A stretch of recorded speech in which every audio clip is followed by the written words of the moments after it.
Hello guys, what's up? I go by the name East Coast Prince, and if you're new to my channel, welcome.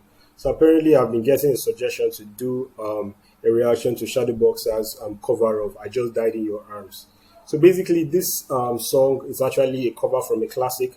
I think Shadowboxer basically sampled the whole "I Just Died in Your Arms" classic into his own rap, and this one is quite deep. The truth was that I tried reacting to this song before, but I was not impressed with the reaction I did. So I'm redoing that reaction right now. I've downloaded the song because it's not really the full version is not on YouTube. So I downloaded the song and I didn't want to react to this because this is not a song to joke with. Shadowboxer actually add a lot of detail in this song, a lot of his emotional detail in this song, and that's why I'm redoing this reaction. I'm trying my best as possible to try to catch as much detail as I can catch in this particular reaction. So guys, let's listen and let's try to react to this and see how much we can take from Shadowboxer's "I Just Died in Your Arms." Let's go. The best of the best, East Coast Prince. I know it's better than the rest. East Coast Prince, the rapper no one contest. East Coast Prince. I just died in your arms tonight. I done died so many deaths, but I live on this track. Hip hop is alive in me. Shit, I trusted you with my life. Could've made you my wife, but you played a role. I guess that's what I get trying for. Yeah, major hoe, beyond my knowledge with high mileage. Been around the block a few times, not to mention your college. As a rookie, sugar cookie look good to me. A few chocolate chips, now the mission is to lock the chick down. Sound like a winner. Summertime was sweet, but I was really putting it down in the winter. My rep was getting thinner, getting anonymous calls, ditched the cash stayed in deposited money. Yeah, she's such a rich. You pushing the luxury, I was pushing the buggy. And if I wasn't so blind, I would've sworn that you love me. Okay, I'm just taking a break here so that we can actually understand what Shadowboxer has said so far in the song. So basically, this song is actually referencing, this first verse basically is referencing his wife or his fiance, someone that he was with, the woman that he was with, and he was emotionally attached to her, and he was serious with her in the relationship, and he wanted to make her his wife. He said that he wanted her to be on lock, and he could have sworn that he was a winner because he wanted her to be on lock. So apparently she was not as faithful as he thought she was, and I think two of them were there for a different reason, because he was trying to make it in the music industry, was chasing his career, while this woman was chasing him because of his money. That's what he was saying in this first verse. So let's just continue though. I grew up, you can stay the hard way. 4 in the morning, I can hear you creeping in the hallway. He said, I grew up, you could stay in the hallway. 4 in the morning, I could hear you creeping in the hallway. So basically, she was trying to creep into the house by 4 a.m. in the morning, which means that she must have been cheating the night before. But she must have not, she didn't sleep in the house basically. She went somewhere and she went to flex, which means that she might actually be unfaithful. So that he's saying there. So she was not a lady that he thought she was, and he thought she was his wife, like his real wife material, but she wasn't. Let's go.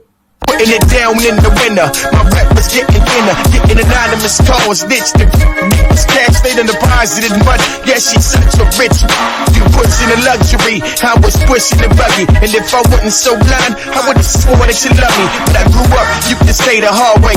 4 in the morning, I can hear you creeping in the hallway. Don't turn a into a housewife, that's the #1 rule in the hood. He said, don't turn a hoe to a housewife. That's the #1 rule of this world.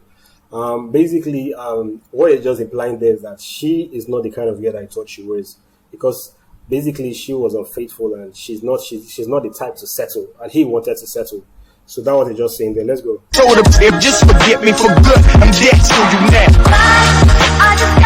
Shit. But I learned from that experience though. You know what I'm saying? Made your boy strong, a better man. Yeah. We look forward to the future now. Yeah. Rap.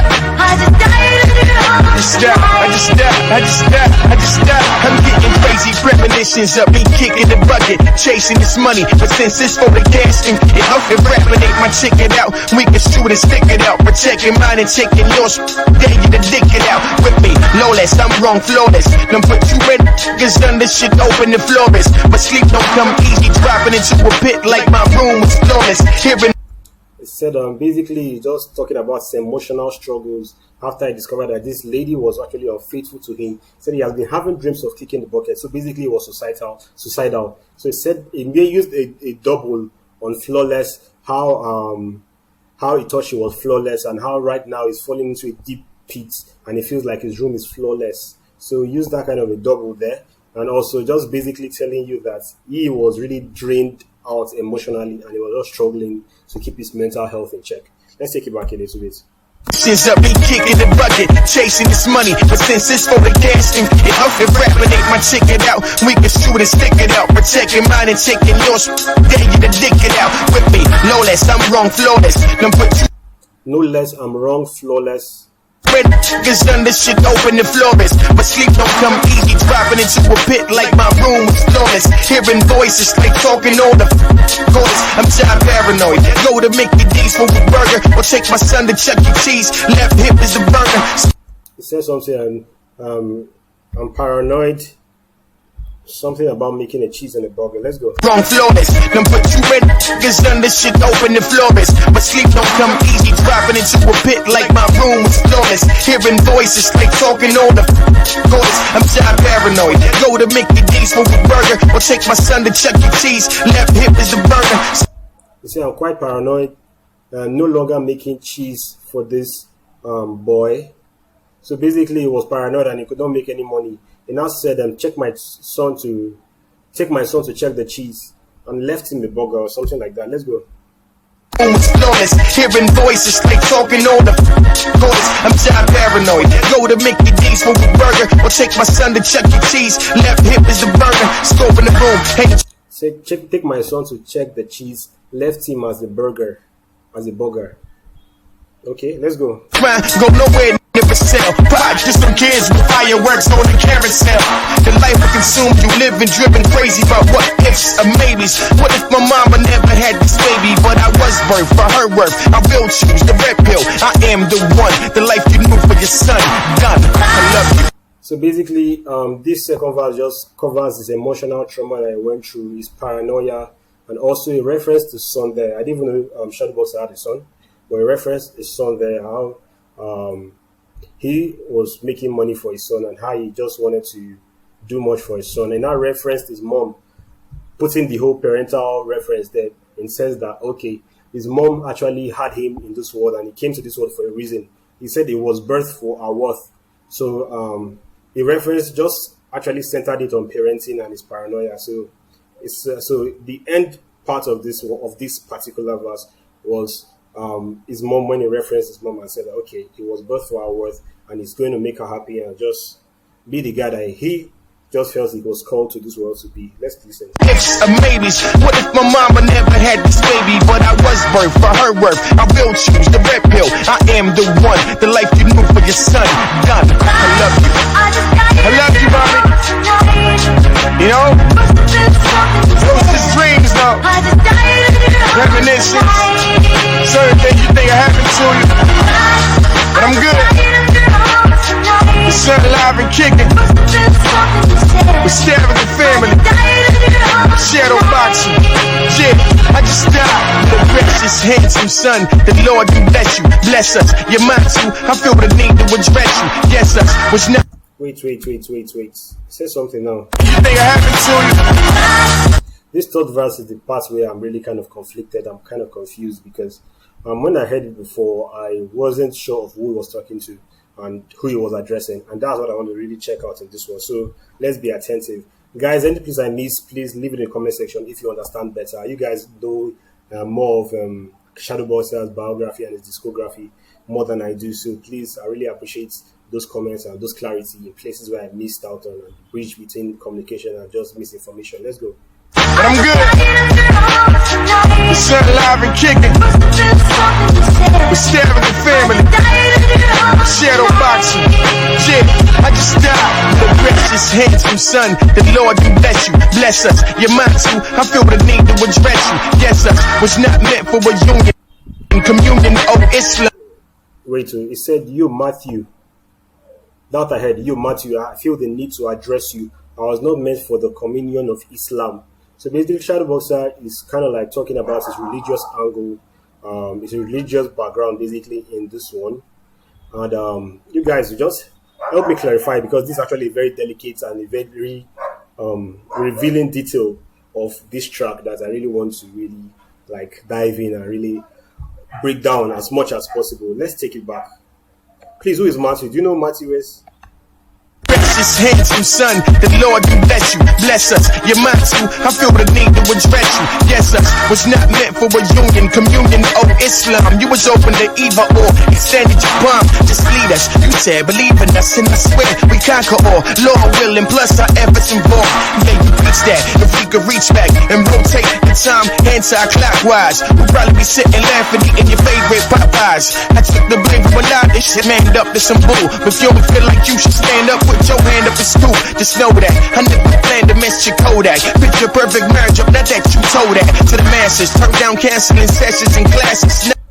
He said a lot there, but I really caught the bar when he said I didn't really need to mess with your Kodak. Picture perfect rhymes or something like that, because Kodak is basically a brand of photograph of cameras and photography. So Kodak and picture perfect, pictures are being snapped with the camera. So that scheme there, I didn't miss the scheme, but I'm trying to find the information, which is what I'm actually not really clear on. The message in this third verse, the message. Guys, please help me. If we could reach back and rotate the time anti-clockwise, we'll probably be sitting laughing, eating your favorite Popeyes. So basically, he said if we could rotate the time and basically put it anti-clockwise, we'll probably be sitting down and be laughing in your Popeyes. Basically, Popeye is a cartoon. So, but I like how I used the whole Popeye clockwise rhyme scheme. And I don't know, is Matthew his son? Is Matthew his son? But he said something here. Let's go. I took the blame for a lot of this shit, manned up to some bull. But if you don't feel like you should stand up, put your hand up in school. Just I think Matthew is his son. Tell me if Matthew is his son. know that I never planned to miss your Kodak. Picture perfect marriage up, not that you told that. I know that I never meant to merge with your Kodak. Picture perfect something. Let's go. Willing, plus our efforts involved. Yeah, you reach that. If we could reach back and rotate the time anti-clockwise, we'll probably be sitting laughing, eating your favorite Popeyes. I took the blame for a lot of this shit, manned up to some bull. But if you don't feel like you should stand up, put your hand up in school. Just know that I never planned to miss your Kodak. Picture perfect marriage up, not that you told that to the masses. Turn down canceling sessions in classes. Not a soul, tell me how I roll. Ignorant bastard, but it's all for the best now. I owe you my life. Thanks for my son. Do me a favor, give him a kiss. Good night. Easy. Thanks to my son. Do me a favor. Give him a kiss. Good night. So I think this last reference was directly to his son. And talking about he also please tell me about the whole religious part of this particular track. You know that Shadowboxer fell in love with a Muslim lady, and Shadowboxer is not really is a Christian. Just tell me, please, because I think there's a lot of conflicting messages that I'm not really getting clearly on this one. But I think Matthew should be his son, and they were just addressing his son in this third verse, Let's just go out, telling him about school, telling him about the picture perfect life and stuff like that. But I saw the scheme there where he talked about the Kodak and talk about picture perfect something. Let's just go. Let's just listen. Thanks for my son. Do me a favor, give him a kiss. Good night. Easy. You know what I'm saying? It's not like I'm apologizing for anything, but I'm apologizing. You know what I'm saying? You holding it down, though. You really holding it down. I appreciate that. My little man look good. Shadow, one.